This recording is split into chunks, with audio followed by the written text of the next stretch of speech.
Lentera Sabda yang berbahagia, kembali kita berjumpa di hari Kamis tanggal 26 Januari 2023. Hari ini bersama dengan Gereja Semesta kita memperingati Santo Timotius dan Titus.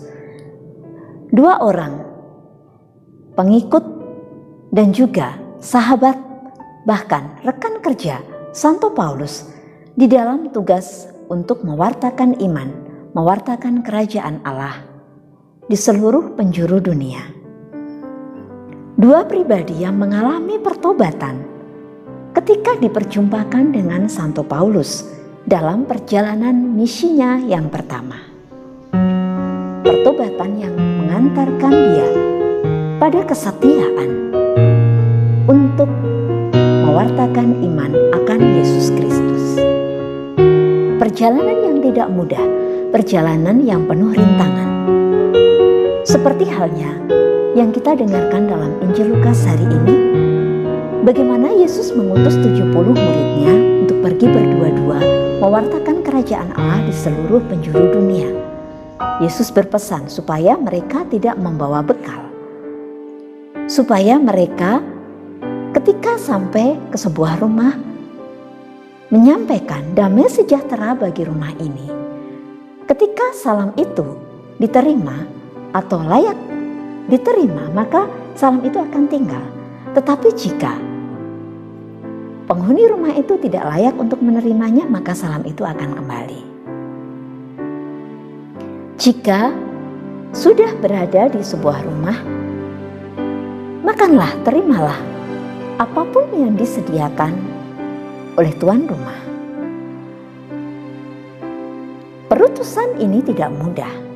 Karena bagi Yesus perutusan ini seperti halnya mengutus domba di tengah serigala.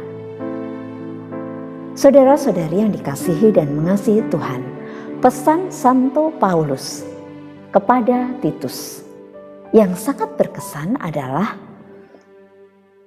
jadikanlah dirimu sendiri suatu teladan dalam berbuat baik.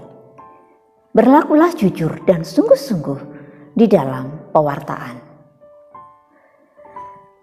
Perutusan ini bukan hanya perutusan para murid Yesus pada zaman itu atau para pengikut Santo Paulus, tetapi juga menjadi perutusan bagi kita di tengah dunia saat ini. Mewartakan iman, mewartakan kebenaran, mewartakan sukacita, mewartakan kerajaan Allah di dalam hidup kita.